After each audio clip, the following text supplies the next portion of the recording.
প্ৰেম প্ৰত্যাখ্যানৰ বাবে নলবাৰীৰ যুৱকে গুৱাহাটীত সংঘটিত কৰিলে ভয়ংকৰ ঘটনা। ৰাজ্যত বৃদ্ধি পোৱা অপৰাধজনিত ঘটনাৰ মাজতে পুনৰ গুৱাহাটীত সংঘটিত হৈছে এক চাঞ্চল্যকৰ ঘটনা। কিশোৰীয়ে প্ৰেমৰ প্ৰস্তাৱ মানি নোলোৱাৰ বাবে উদ্বণ্ড হৈ পৰে যুৱক। ৰাজ্যত বৃদ্ধি পাইছে নাৰীজনিত ঘটনা। বিশেষকৈ গুৱাহাটী মহানগৰীখন বৰ্তমান সময়ত যেন অপৰাধীৰ হাবিলৈ পৰিণত হৈছে। নেতেও গুৱাহাটীৰ বিভিন্ন প্ৰান্তৰ পৰা কিছুমান নৃশংস তথা ভয়ংকৰ ঘটনা পোহৰলৈ আহে।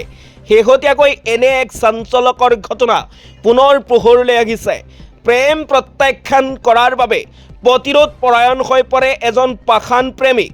জানিব পৰা মতে ধনমণি দাস নামৰ যুৱকজনে দীৰ্ঘদিন ধৰি নৱম শ্ৰেণীৰ এগৰাকী ছাত্ৰীক প্ৰেমৰ প্ৰস্তাৱ দি আহিছিল, কিন্তু প্ৰেম প্ৰত্যাখ্যান কৰাৰ বাবে মাতৃ আৰু কন্যাক হত্যাৰ ভাবুকি দি আৰক্ষীৰ জালত পৰে উদণ্ড প্ৰেমিক।